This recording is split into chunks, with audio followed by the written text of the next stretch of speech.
Good afternoon. With me today I have Ranking Member Mr. Boss, Mr. McCall, and Mr. Rogers. Also with me are veterans who served in Afghanistan, Mr. Banks, Mr. Waltz, Mr. Mast, Mr. Green, and our newest member to Congress, Jake Elsey. We have all just left the briefing. It is a classified briefing. Cannot talk about what was said inside, but I'll tell you this. I'm less confident after leaving that briefing. There's no possible way that we can get every American that's still in Afghanistan out in the next 7 days. We are just 3 weeks away from the 20th anniversary of 9/11. At no time should America ever bend or allow the Taliban to tell us when we have to stop bringing Americans out. We should stay until every single American is able to get out of Afghanistan. And we should use every recourse possible to make that happen. And we should not negotiate it. We should explain that this is what is going to happen, and anybody in our way to stop us from bringing an American out will be in danger. I have a number of members that are here. Unfortunately, much like our other briefings, it was cut off short. There are members still in line and veterans who wish to ask questions. The Democrats felt that we could only have the 90 minutes, no other time. As I watch other countries and our allies across this world bring their bodies back together of government to work on how to bring their citizens home, the Democrats bring us back to spend trillions of dollars. They fight because they can't bring a rule up. They spend their time on phones trying to twist arms to get people to vote, whereas they should drop that. And our entire focus, Republican, Democrat, Independent alike, should be nothing else than bringing our Americans home. We shouldn't work on other items, and especially the spending of trillions of dollars. That should be our only focus. We shouldn't cut off our briefing with the administration because they have to get back to vote on their rule. This is what we should be voting on. If I look to the UK, they brought their parliament back to work on bringing their citizens home. We should be doing the exact same. I know the effects that it's having on those who are there, those who are back home, and those who are served. For every single individual, from every Gold Star family, from every veteran, I want to thank you for your service and your sacrifice. You did exactly what was asked upon you.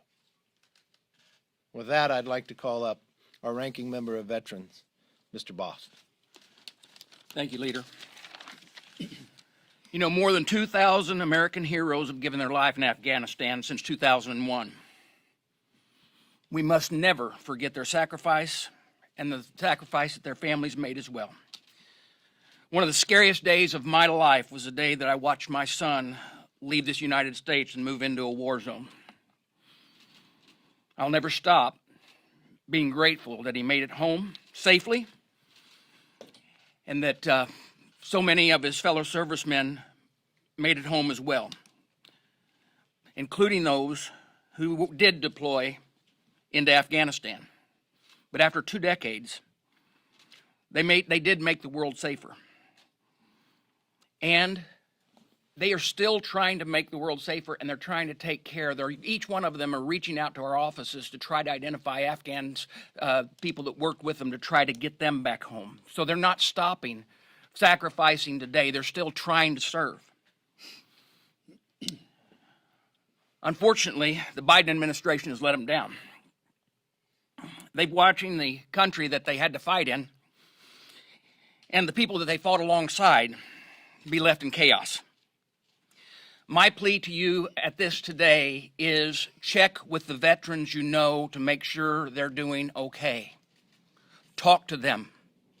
The concern that they're feeling and the uptick that we're seeing in the calls to the hotlines for those veterans and what they're feeling has increased tremendously. Make sure that you check on them. And if you're a veteran, a service member who served in Afghanistan and you're feeling this, reach out to this Veteran Crisis Hotline, which is available, and I want to give you that hotline number right now. It's a confidential call.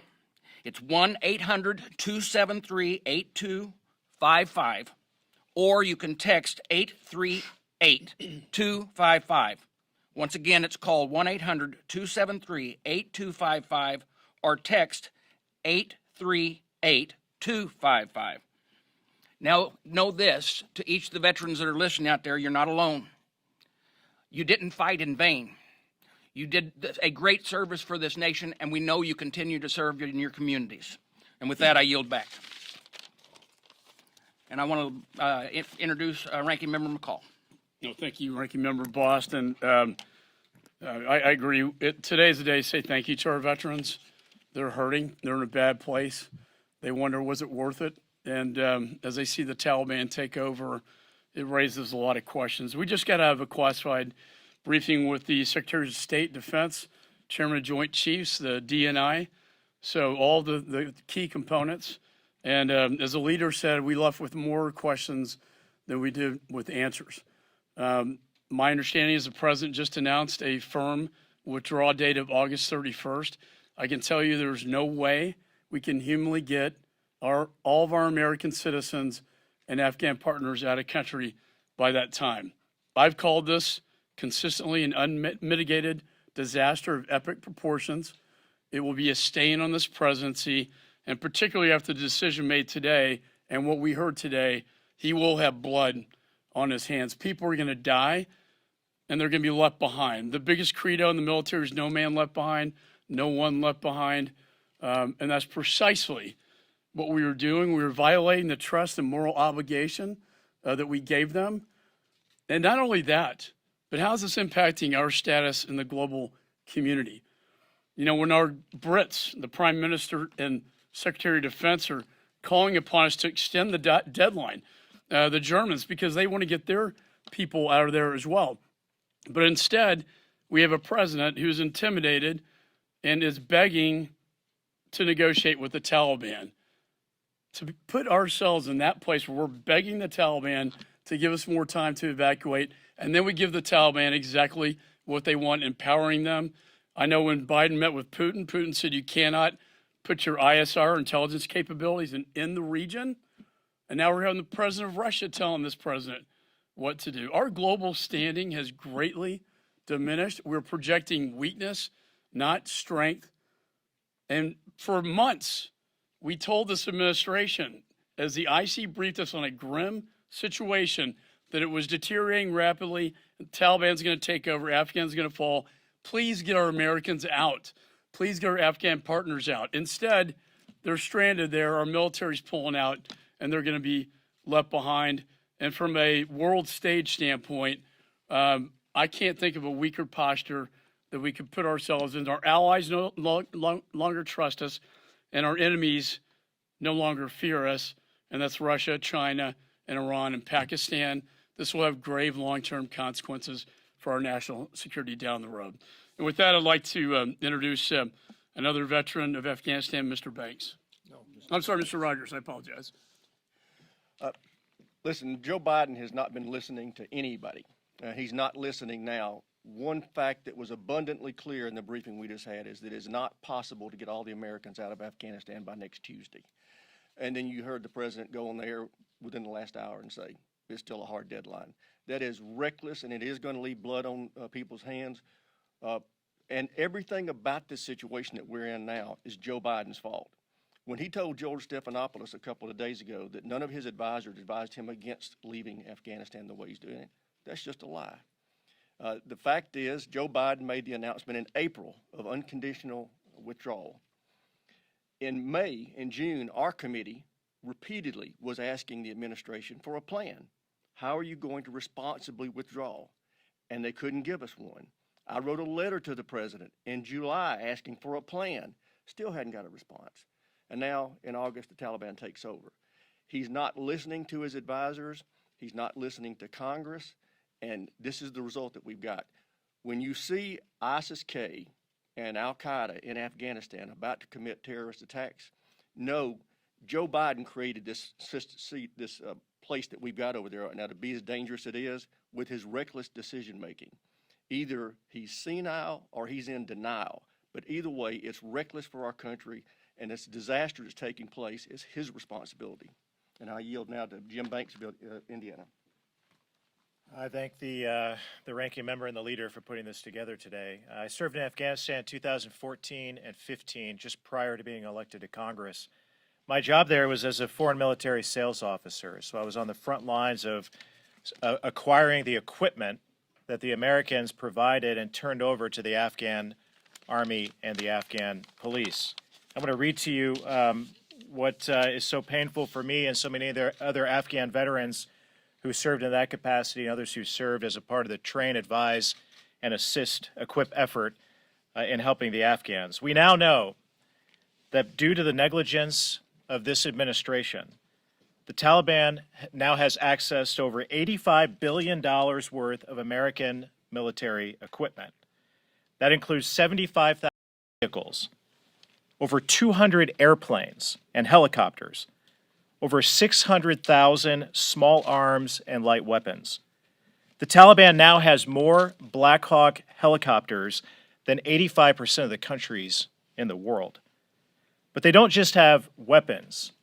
They also have night vision goggles, body armor, medical supplies, and unbelievably, unfathomable to me and so many others, is that the Taliban now has biometric devices which have the fingerprints, eye scans, and the biographical information of the Afghans who helped us over the last 20 years. And here's what we just learned again in the briefing that we just walked out of, is this administration still has no plan to get this military equipment or these supplies back. Instead, it's all fallen into the hands of the Taliban. There's still no plan to account for what has happened to these weapons. I can tell you with Ranking Member Rogers behind me that HASC Republicans will fight next week when we go through the National Defense Authorization markup to fight for a plan. If this administration, the Democrats aren't going to do it, we will do it. We will demand a plan to account for all of this military equipment. But here's what I'm concerned about even more than the Taliban acquiring these weapons. It's that we know that Al-Qaeda and ISIS-K still exist and are growing in Afghanistan, and eventually they acquire these weapons. And as I said before, if any American is harmed or killed and not safely evacuated, or if any of this military equipment or weapons are used to harm or kill an American, the blood is directly on Joe Biden's hands. What's also painfully clear from the briefing that we just walked out of is that behind closed doors, the Biden team tells us one thing. They admit mistakes. They know this is a dangerous situation going on in Afghanistan. And President Biden tells us something different. He tells us that everything's okay, that it's under control. So either Joe Biden is lying to us, or he's not in touch with the team that just briefed us in the room. And that's a shame as well. So with that, I yield to Representative Waltz from Florida, a fellow Afghanistan veteran. Mike Waltz from Florida. I've served multiple tours in Afghanistan as a Green Beret on the ground. And this is deeply personal to so many of us. I personally have helped my Afghan interpreters get back to the United States. They're thriving now as American citizens, but their families are being hunted down as we speak. I've also had one that fought with us. His name was Little Spartacus. He was such a fighter. He was intercepted at a Taliban checkpoint with the very American documentation that he needed to get out of here. They didn't just kill him. They took him home to his village and beheaded his brothers and cousins in front of him before then beheading him. I've seen school principals run out of town and murdered after they were hunted down. Their crime, teaching girls. And then the girls' school was burnt down. The Taliban have not changed. And what is clear from the briefings, what has been clear from the months of briefings that our committee have received on the Armed Services Committee, is that a Taliban takeover equals Al-Qaeda 3.0. And one thing that Joe Biden either won't admit or doesn't understand is that what happens in Afghanistan doesn't stay in Afghanistan. It spreads like a cancer. It will follow us home. And many of us have been very clear about that danger across multiple administrations. This isn't about politics.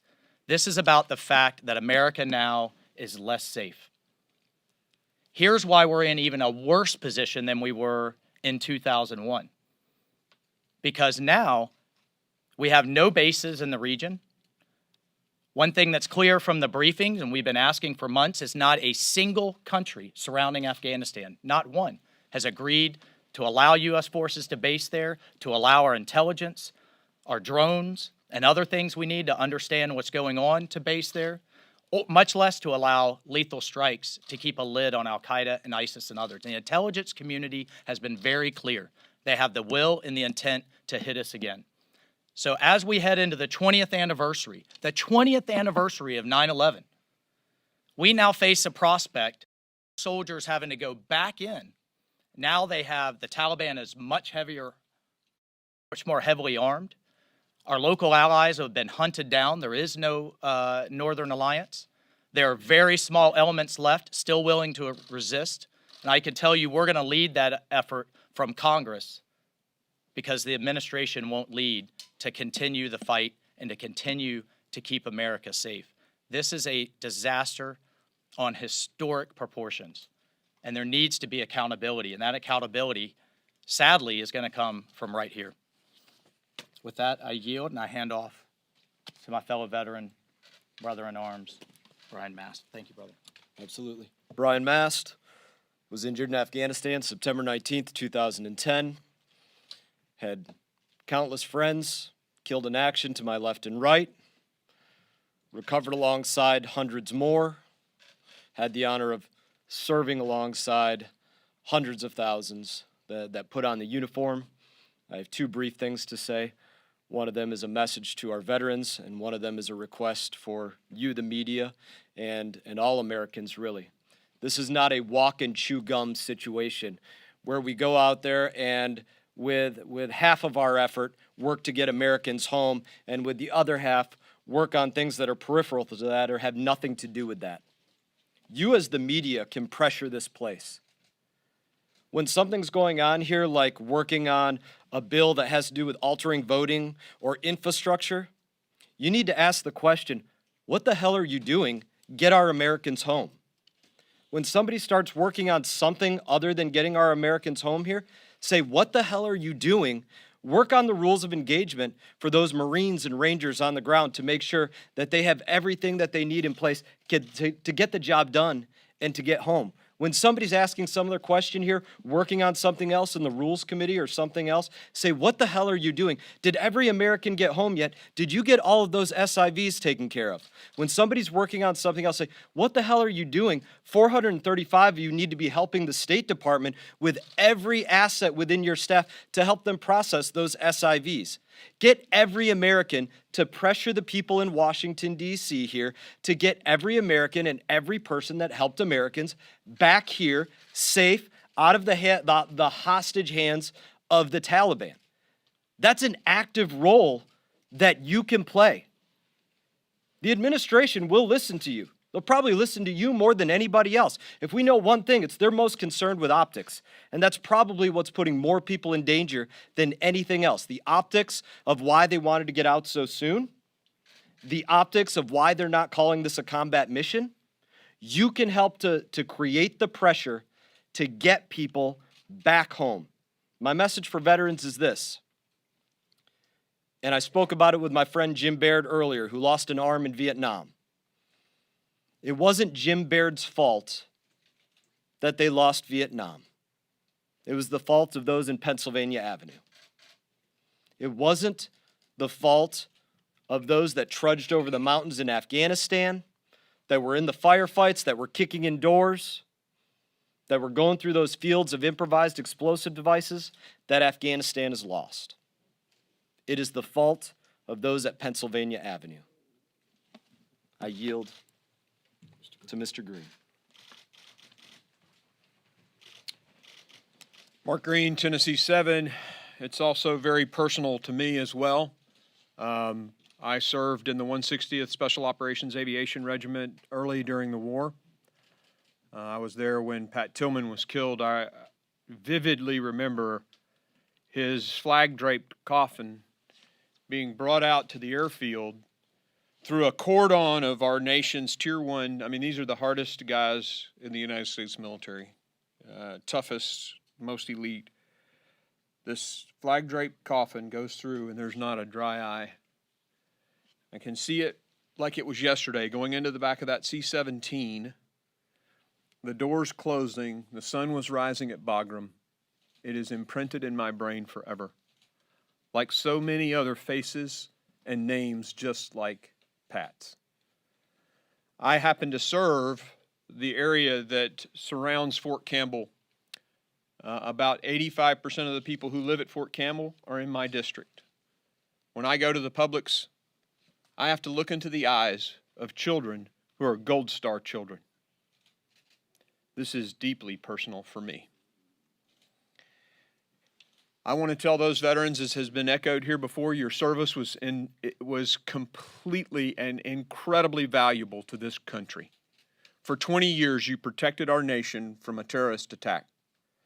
That has value. And the friends that we lost, their sacrifice has value. If you're struggling, rebootrecovery.com. We've talked to many of you, but if you are having a hard time, rebootrecovery.com. I just want to make a point about this disconnect between the president and the truth. He's continually saying things that are completely different than what his own people say. For example, no one thought it was a bad idea to withdraw like this, as has already been mentioned, when we know that people and his senior staff have said we shouldn't withdraw. Things like the Afghan people don't want to leave, yet there were tens of thousands of applications already in process. And I think the thing that really angers me the most is that the Afghan military did not want to fight. That is absolutely incorrect. I served with those men and women. I took care of them when they were wounded on the battlefield.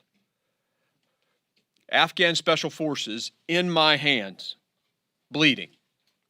They are warriors, and they have carried the ground fight, if you go do your homework, for the past several years with over 50,000 casualties. They are brave and they want to fight, but they felt abandoned by the United States of America when they woke up and went to Bagram Airfield and we were gone, crickets.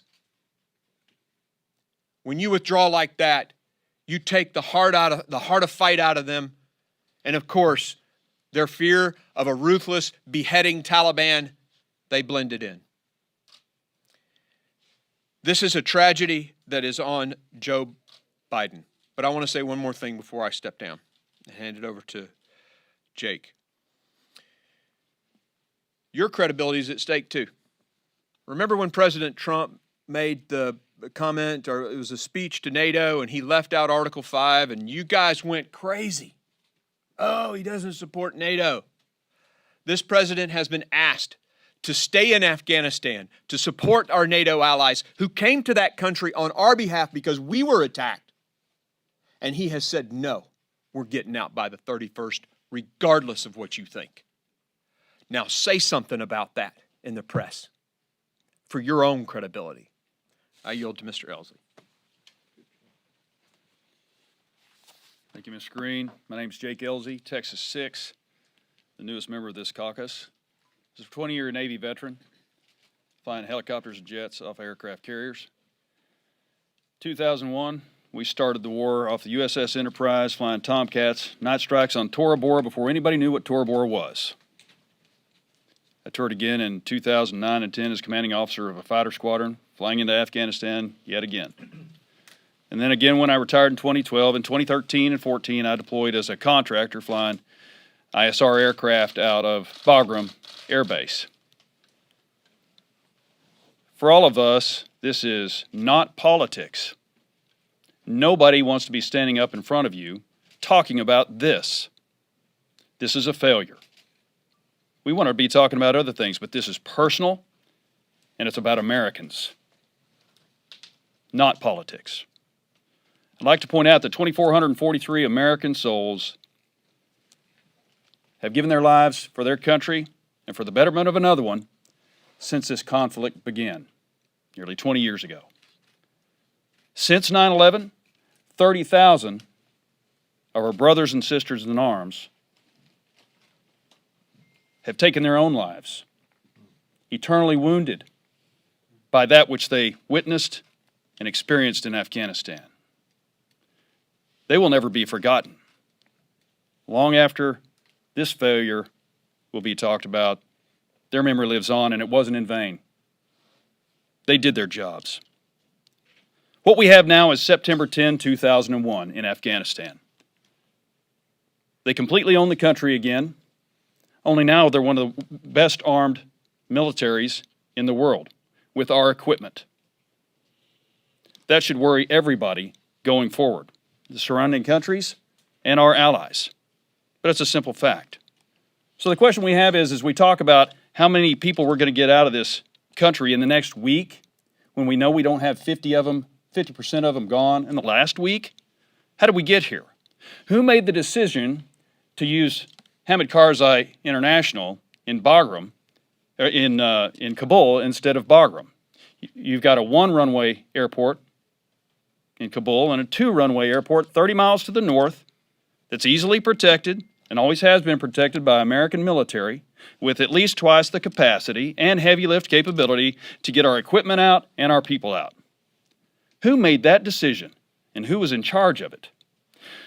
As an analogy, it would be much like the military deciding we're going to evacuate Washington, D.C. out of Reagan instead of Andrews. Does that put that in perspective? This is a massive failure that we don't understand, and nobody's talking about how that happened. But it's just one of many failures that have occurred. Now, the August 31 deadline, we're talking about a military mission here. Nobody can put a date on the accomplishment or the completion of a successful military mission. There's no arbitrary date. The mission is complete when the mission is complete. And if the Taliban harms a hair on an American's head, all those aircraft and those aircraft carriers, those AC-130s, we will rain hellfire down on you until all Americans are out. And that's what this administration needs to be saying. This commission is complete when it's complete and not a day before. Thank you for your time, Leader McCarthy. I want to thank all of them who have served up here. You realize that it's personal, but it's personal to thousands of Americans out there. It's extremely personal to the Gold Star families. There's no one in the world outside of Joe Biden who thinks we can get everybody out by August 31st. If there's anything this body of Congress should do, it's pass a resolution exactly saying that. Do not pick the date. Pick the mission that every single American gets out of Afghanistan, and that can determine the date when it's done. And use whatever means possible to make that happen. We are America. We have a force that can get it done. We just need a that'll give the authority to make it happen. Any time wasted in Congress on any other topic is exactly that, a waste. We've only been allotted 90 minutes to have this discussion, but we spent an entire night. The leadership of the Democrats spent their entire day, yesterday and today, trying to twist arms to get people to vote for trillions of dollars, not twisting one arm to make sure you get Americans out. I think they spend a little time listening to this country. They'll know what their work should be done. With that, we'll open it up. Yes, ma'am. You just said there is no way possible to complete this withdrawal within 7 days. Why don't you think it's possible? And what is your message to the president if he sticks with this timetable? The reason why there's no way possible, look at the number that we have there. They will not even provide the official number, the amount that we have been able to get out there. And personally, to the number of members here, Mark Green just yesterday working, getting individuals out. Reports that they're having to go to another country inside officials inside Kabul. I raised that to the president as well. Even from our own reporting from those who are in charge will tell you they can't get the job done in that short amount of time. No one understands believes that they can get out by the 31st. And to allow the Taliban to dictate to America when we depart and that we have to leave Americans there, no American should be held hostage and no American should be left. And if it's very clear from this conference that we will spend our time on the floor only focused on this, until every American's out, we should not be working on anything else. I want to ask if you believe the previously negotiated May 1st date for withdrawal, whether you believe that would have worked out better than what we're seeing today, and if so, why? And secondly, if I may, do you intend to whip your caucus to vote against the infrastructure bill? Well, first of all, I don't think the infrastructure bill should come up. I don't think any other business should come up. We should be spending our time on this right here. And looking at the past, speaking to Mr. Pompeo, speaking to the former president, I know this would have not have taken place. To listen to the administration today say that they had planned for every scenario. Would you have planned for this? To watch the president get asked the question, was there any mistakes? Would you do anything different? No. Why would you continue with this plan of failure? Knowing for myself, by being a gang of 8, knowing what the intel was ahead of time, you knew that this was an option, that it would fall this fast. You watch, why not after the first city? Why not after the Taliban broke the agreement they had before? Why didn't you come back with force? Why would you leave and take the military out and leave the citizens there? Why would you leave in the middle of the night the base and not tell our allies? Our allies went there to protect us because of 9/11, because of the respect they have for America. Our own allies today that have risked their lives and their citizenry are asking us to stay longer. I will tell them we hear them and we believe we should. We should keep our promise. What is happening today won't go away in a week. It will be decades. The idea where you heard Jim Banks talk about the weaponry that they have, that it is reported that the Taliban now has more Black Hawk helicopters than Australia. Someone to say, oh, they can't fly them. If they can learn, or they can sell them to Iran or China or others. If you think Afghanistan is far away, remember what happened 20 years ago. If you think Afghanistan is far away, understand what's happened to our borders today. It is publicly reported, yes, we've caught people on the terrorist watch list, and they didn't come from Central America. The report is from Yemen. You just had 5,000 prisoners released. They know how to come here. They have a mission on their hands. So not only should we make sure every American is taken out of Afghanistan, we should secure our borders, and we should do it today. Yes, ma'am. Next election cycle, if Republicans do win, will you be examining this? Will it be investigated? What are your steps if you have to? One thing I'll probably play politics with this. The only thing the Republicans are focused on right now is getting every American out and keeping every promise we made. We will hold, when we're in the minority and when we're in the majority, we will hold people accountable for the mistakes that were made, the plans that were carried through now. Why weren't they changed? This tarnished the reputation of America for decades to come, and people should be held accountable. Yes, sir. If you could talk about in terms of what the intelligence was leading up to this decision-making process. The President, the State Department have said that their intelligence didn't reflect that there would have been such a precipitous takeover by the Taliban, but yesterday even Democrats on the House Intelligence Committee said that going 6 months back there were warnings that there was a problem. Is that what you got from this briefing? You had both DNI and the State Department and White House officials in this meeting today. Was there a disconnect in the room today when they were talking about this? I would leave you simply to President Biden's press conference in July, what he told the American public. And no, they'd be able to fight. There's no chance of it collapsing. I happen to be the member of the Gang of 8. I've had intel briefings. I never believed what he was saying there was the briefings that I was requiring. You have the ranking member of Armed Services, Mr. Rogers. been briefed in a different manner that he's publicly said. Either Joe Biden made a different decision based upon the briefing that he was given, and this is another thing of why we need accountability. What information has been provided to this president? When the president just a few days ago told the American public there was no Al-Qaeda, just less than an hour later, he was contradicted by his own administration to our conference. When he told the American public that he has no report of Americans having problems getting to the airport in Kabul, we had our own reports that that was different. In less than an hour, we were told, no, Americans shouldn't go, they were being beaten.